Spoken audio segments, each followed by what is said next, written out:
Assalamualaikum warahmatullahi wabarakatuh. Nama saya Hana Salwati Husna, NPM 2015012043. Di video ini saya akan menjawab dua pertanyaan ujian akhir semester Pendidikan Agama Islam.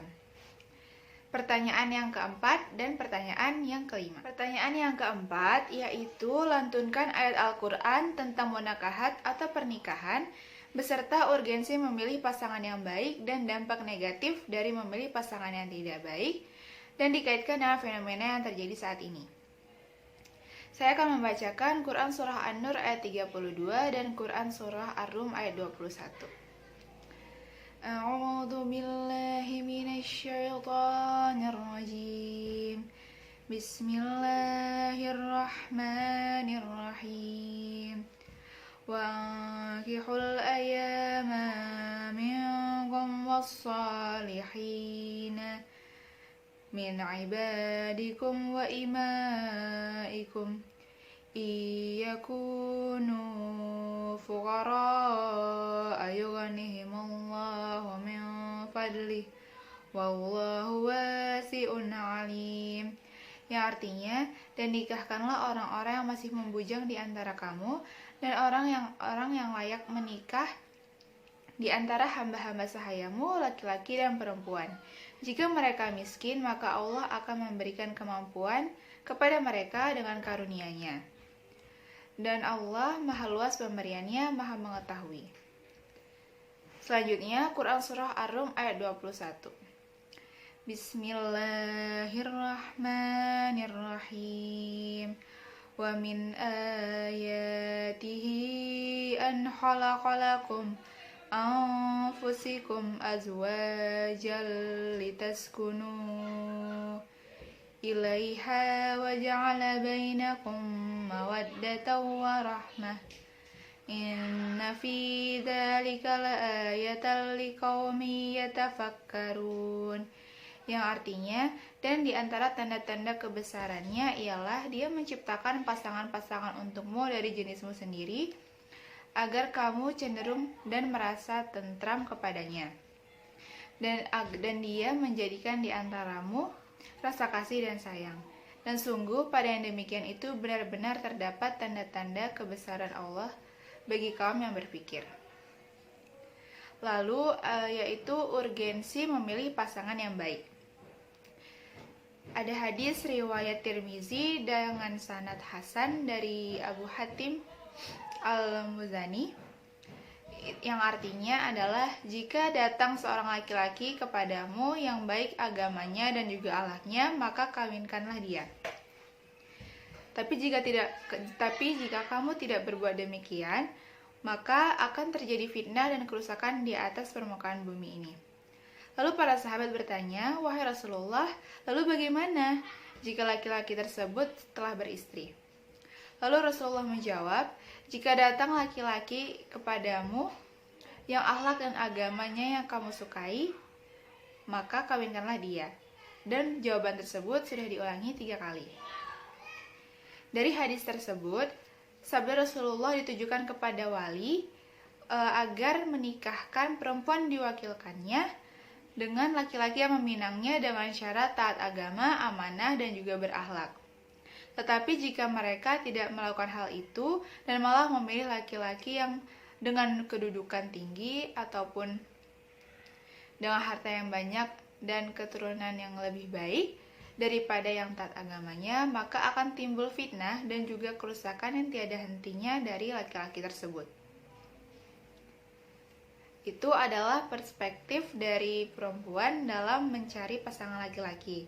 Kemudian dari perspektif laki-laki dalam mencari pasangan perempuan, yaitu hadis riwayat Muslim, yang artinya wanita biasanya dinikahi karena 4 hal.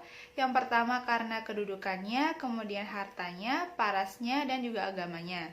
Tapi maka hendaklah kamu menikahinya karena agamanya, karena jika tidak demikian maka kamu akan merugi. Perempuan sangat berpengaruh bagi kehidupan laki-laki, maka dari itu dengan memilih pasangan yang baik, tentunya akan mengubah hidup dan menjalankan hidup ke depannya menjadi lebih baik dan akan mendapatkan ridho dan karunia dari Allah Subhanahu wa taala. Yang selanjutnya yaitu dampak negatif dari memilih pasangan yang tidak baik atau pasangan yang tidak memahami agama. Jika pasangan yang tidak taat terhadap agama, tentunya dia tidak akan memahami hak dan kewajiban sebagai seorang istri ataupun sebagai seorang suami. Hal ini akan menyebabkan terjadinya percekcokan ataupun pertikaian, kekerasan, perselingkuhan, dan yang lainnya. Dan tentunya rumah tangganya tidak akan dekat dengan karunia dan ridho dari Allah Subhanahu wa taala. Dari fenomena-fenomena yang terjadi, biasanya yang menjadi korban adalah anaknya. Banyak yang masih berpikiran bahwa ketika ada pasangan yang bercerai dan hak asuh berada di tangan ibunya, maka sang ayah tidak akan memberikan nafkah lagi kepada sang anaknya dan membiarkan bahwa ibunya yang menafkahinya.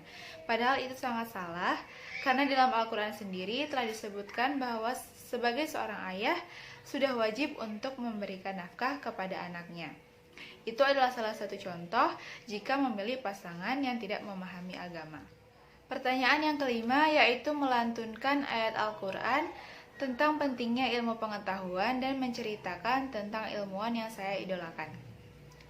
Di sini saya akan membacakan Al-Quran surah Al-Alaq dari 1 sampai 5 dan Quran surah Al-Mujadilah ayat 11.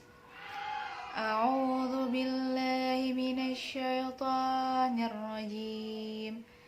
Bismillahirrahmanirrahim.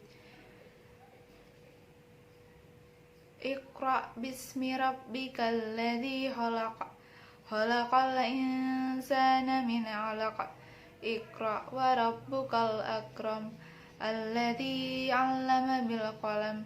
'Allamal insana ma lam ya'lam. Yang artinya, bacalah dengan menyebut nama Tuhanmu yang menciptakan. Dia yang menciptakan manusia dari segumpal darah. Bacalah, dan Tuhanmu lah yang paling mulia, yang mengajarkan manusia dengan pena dan yang mengajarkan manusia tentang apa yang tidak diketahuinya. Lalu Quran surah Al-Mujadilah ayat 11. Bismillahirrahmanirrahim. Ya ayyuhalladzina amanu idza qila lakum tafassahu fil majalisi fafsahu yafsahillahu lakum wa idza qila shuzu fanshuzu yarfa'illahu alladhina amanu minkum walladzina utul ilma darajat wallahu bima ta'maluna khabir.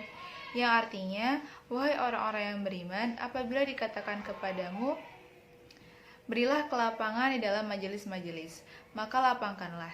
Niscaya Allah akan memberikan kelapangan kepadamu. Dan jika dikatakan kepadamu, berdirilah kamu, maka berdirilah.